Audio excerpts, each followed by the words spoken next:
പിന്നെ ആരുടെ? അറിയില്ല. നിങ്ങളുടെ സുഹൃത്ത് അനുപമ വാങ്ങിയതുപോലെ തന്നെ ഞാൻ മരിക്കുന്നതിന് കുറച്ച് നാൾ മുമ്പ് എൻ്റെ സുഹൃത്തിൻ്റെ നിന്ന് വാങ്ങിയതാ. ഇതെൻ്റെ ജീവിതത്തിൽ വന്നേ പിന്നെ സ്വസ്ഥമായിട്ടൊരു ദിവസം പോലും ഞാൻ ഉറങ്ങിയിട്ടില്ല. ഈ മുടിയുടെ യഥാർത്ഥ ആളാണോ എൻ്റെ അവസ്ഥയിലിരിക്കുന്ന ആളാണോ എന്ന് എനിക്കറിയില്ല. ആരോ ഒരാൾ നിരന്തരമായി എന്നോട് എന്തോ പറയാൻ ശ്രമിക്കുന്നുണ്ടായിരുന്നു.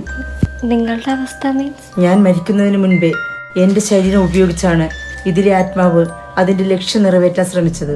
എന്നാൽ അതിൻ്റെ ലക്ഷ്യം നിറവേറുന്നതിന് മുമ്പേ കാർഡിയാക് അറസ്റ്റ് വന്ന് ഞാൻ പോയി. ആ ലക്ഷ്യം സാധിക്കാത്തത് കൊണ്ടാണ് ഈ ലോകം വിട്ടും നിങ്ങളെ വിട്ടും പോകാതെ ഇങ്ങനെ ഞാൻ നടക്കുന്നത്. എന്തായിരുന്നു അതിൻ്റെ ലക്ഷ്യം? ഞാൻ മനസ്സിലാക്കിയത് വെച്ച് ആരും ആക്രമിച്ചില്ലാതാക്കിയതാണ് ആ ജീവനെ. ചിലപ്പോൾ സ്നേഹത്തിൻ്റെ രൂപത്തിൽ, അല്ലെങ്കിൽ മറ്റേതോ വഴി. അവരോടുള്ള പ്രതികാരം വീട്ടിക്കഴിഞ്ഞാൽ, അല്ലെങ്കിൽ ഇതെല്ലാം എന്തിനാണെന്ന് അറിഞ്ഞു കഴിഞ്ഞാൽ ചിലപ്പോൾ ആത്മാവിന് മോശം കിട്ടുമായിരിക്കും. ഇതാരാ ആളെന്ന് നിങ്ങൾക്കറിയോ? സോറി, ഞാൻ നിങ്ങളെന്നൊക്കെ വിളിക്കണത് ഇഷ്ടമാണുണ്ടോയെന്ന് എനിക്ക് അറിഞ്ഞൂടാ. മാഡമെന്നോ ആൻറ്റിന്നോ എന്താ ഇഷ്ടമെന്ന് ഇങ്ങോട്ട് പറഞ്ഞാൽ ഞാൻ അത് വിളിക്കാം.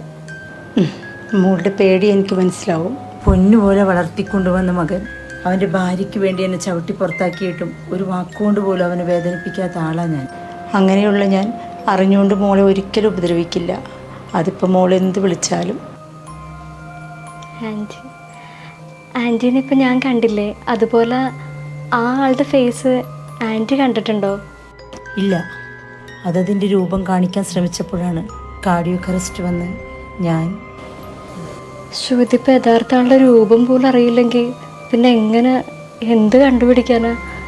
അല്ല, പറയണോണ്ടൊന്നും തോന്നരുത്. ആൻറ്റി പറഞ്ഞ ആൻറ്റിക്ക് അങ്ങനെ ആരും ഉപദ്രവിക്കാനുള്ള മൈൻഡുള്ള ആളല്ലാന്ന്. എന്നാൽ പിന്നെ ഇങ്ങനെയൊക്കെ തന്നെ അങ്ങ് പൊക്കൂടെ? ഇനി ആ ലക്ഷ്യത്തിൻ്റെ പുറകെ പോകേണ്ട ആവശ്യമുണ്ടോ?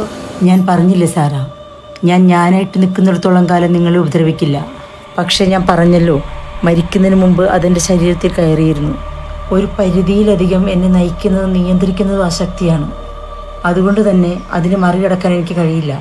അതാഗ്രഹിക്കുന്ന രീതിയിൽ അതിൻ്റെ ലക്ഷ്യം സാധിച്ചില്ലെങ്കിൽ ഏതൊക്കെ രീതിയിലാണ് നിങ്ങളോട് പ്രതികരിക്കാൻ പോകണമെന്ന് പോലും എനിക്കറിയില്ല. അതുകൊണ്ട് എന്തായാലും അതിൻ്റെ ലക്ഷ്യം സാധിച്ചു കൊടുക്കാതെ നമുക്ക് ആർക്കും സ്വസ്ഥതയുണ്ടാവില്ല. ആൻറ്റി ഇപ്പോൾ ഹെയർ എക്സ്റ്റൻഷൻ ആരുടെ കയ്യിലാണ് വാങ്ങിയത്? പപ്പ തന്നെ വന്നു.